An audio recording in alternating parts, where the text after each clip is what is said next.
Welcome to another intriguing episode of Alien Agenda with Gene P. Abel. Today we're exploring one of Earth's most mysterious and least understood regions, Antarctica. You might be wondering how this icy expanse connects to our quest to uncover alien secrets. Stick with us, and you'll soon see the startling connections. This episode will shed light on why Antarctica is crucial in our search for extraterrestrial life. Here's Colonel G. This is Colonel Gene again with another episode of Alien Agenda with Colonel Gene P. Abel. Today we will dig into one of the strangest and least known places on planet Earth, Antarctica. Before you ask yourself, have you tuned into the wrong podcast? Let me assure you, this is Alien Agenda. And when we are finished with this episode, you will see just how Antarctica sheds light on the question, are they out there? First, let's take a look at this strange place. To most people, Antarctica is just a big block of ice at the South Pole. Some of the research that has taken place on that block of ice shows a lot more. Antarctica is the largest place on Earth where there is no permanent population and no one owns that nation. There was an agreement made some years ago that allows nations to visit Antarctica, but not to claim it as part of their own country. It is the fifth largest continent and almost totally covered in ice, up to 3 miles thick.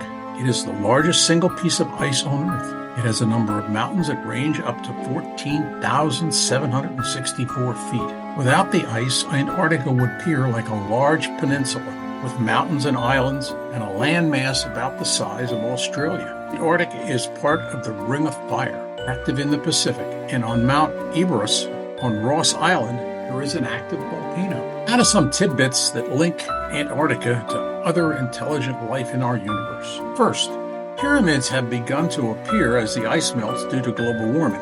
Some scientists claim that these structures that are emerging are natural in formation, and some of them may very well be that. However, one such structure is oriented true north, just like most of the other pyramids all over the world. It is hard then to believe that this structure was not created, like the great pyramids at Giza and the ones in Mexico and all over the world, by some intelligent being. The problem is that some scientists believe that Antarctica has been frozen for 10 to 12 million years. Then the question arises, well, how in the world would someone have built a pyramid under the ice that long ago? To further complicate our story are some strange maps of Antarctica that have been discovered. There is the Pinkerton map drawn in 1818.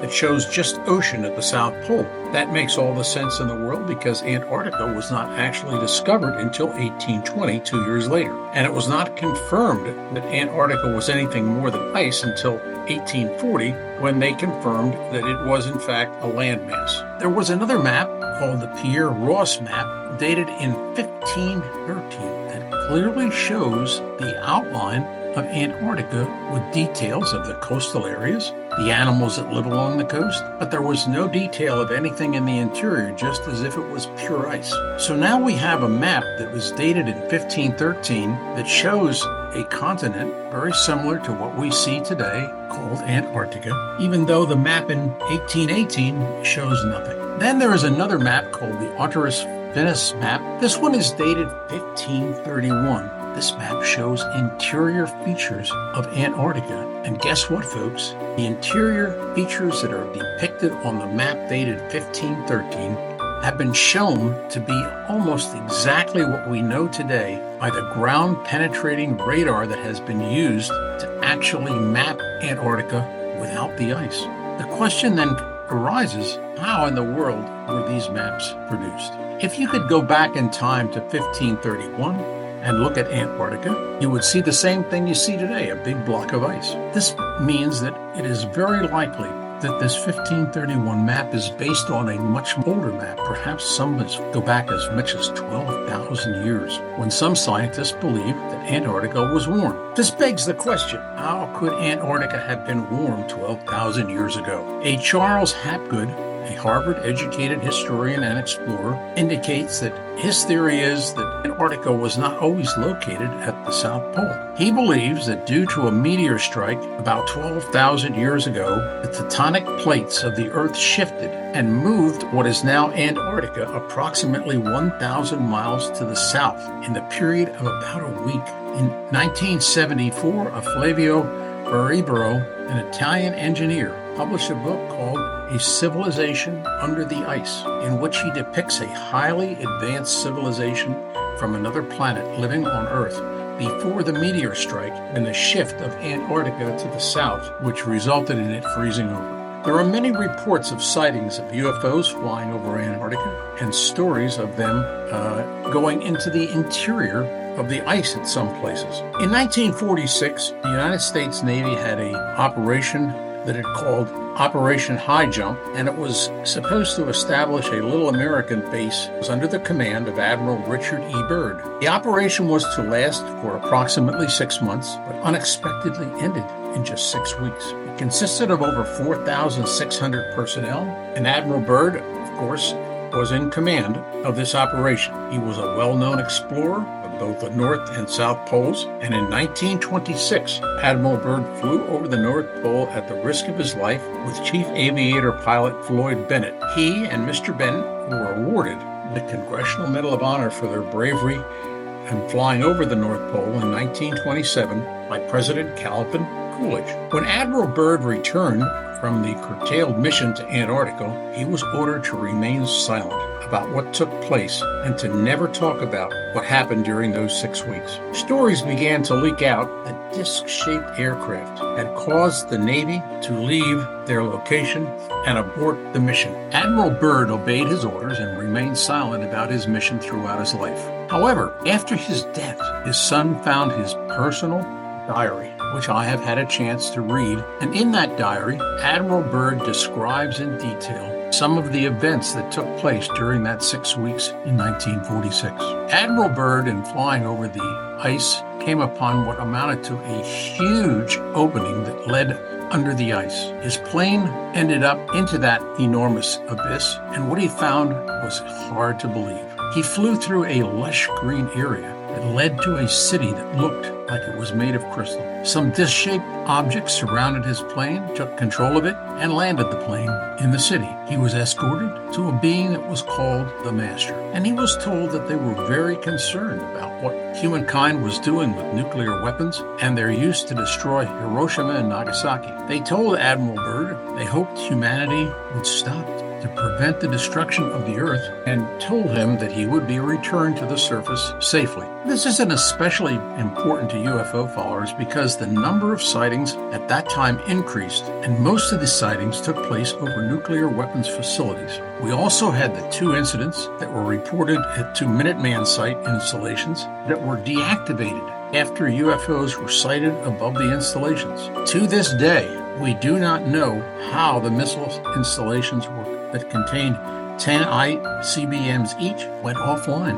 When the worldwide reported sightings or plottings, the majority are over nuclear facilities, either weapons plants or nuclear power generations. This then ties to what Admiral Byrd reported he was told by the Master and their concern about what we're doing with nuclear power. In November 1995, a scientific party of 15 people was sent to Maria Byrd Island in the southwest area of They were from NSF and were sent to Antarctica on a long trip to study the weather, take ice samples, and study the wildlife. They were required to check in to the base camp at McMurdo Base every day. After 3 days went by with no contact, the Navy sent a C-130 to their base camp and discovered no one was there. Everything looked normal, except the 15-member team was gone. A week later, the Navy received a frantic call from the science team to come get them immediately. When the C-130 with the rescue team arrived, they found the entire team had packed up their belongings, but they left everything in place and ran for the C-130 like they were in a trance. They did not explain where they were for over a week away from the base camp, or how they could have survived unharmed in the brutal cold for over a week. Speculation was that they were taken by some beings during this period of time and were subjected to some sort of trauma that prevented them from explaining what happened to them. For the team to have survived in the cold of the Antarctic for more than a week outside of their base camp is simply not possible without some intervention. On July the 19th, 2018, a retired Navy SEAL was interviewed by an Emmy-winning journalist, Linda Moulton Howe, about a secret mission that he was sent on to examine an octagonal-shaped structure that was found near Byrd Glacier in Antarctica in 2003. The structure had been detected by ground-penetrating radar and was about 93 miles from the McMurdo station, the same station that rescued the 15 members of the NSF team in 1995. A team of engineers and scientists dug up part of the top of one section, which was on top of two other octagon-shaped structures. It was made of what appeared to be pure black substance, and they finally located a door that was approximately 30 feet thick and led into the chamber that was between 22 and 28 feet high. The huge door opened with a single touch of the hand and appeared to be perfectly balanced. The walls, ceiling, and floor appeared to be like shiny marble. The interior was about 70 degrees Fahrenheit and was illuminated by a lime green light, but the source of the light could not be identified. The SEAL described the walls and door in this chamber covered with hieroglyphics that were approximately 8 inches high and 5 inches wide. These hieroglyphics looked something like Egyptian or Mayan symbols, but not quite the same. During this mission, the SEAL claims that scientists with him took pictures of the interior, including the symbol. The accounts of the Navy SEAL have been verified by two other whistleblowers, Corey Goody and Pete Peterson. Goody claims he went on a mission to the secret structure in 2016 and 2017. He claims that he saw bodies of what he termed humanoid hybrids. Peterson said he was taken to the site to examine and to try to understand the technology of 3 alien spaceships found under the ice. There have been many sightings of UFOs in Antarctica, and these are some of the most fascinating accounts that I have been able to uncover. There is a mountain of information about strange events in Antarctica or around that area that beg the question, are they out there? I hope you enjoyed this episode as much as I did, and will tell your friends and family about our journey to uncover the truth about UFOs. This is Colonel Gene, signing off again. Until the next time, please be safe. Goodbye. Join Colonel Gene on Alien Agenda by sharing your UFO story. Contact Deborah Wallace via deborah@pcm.agency today.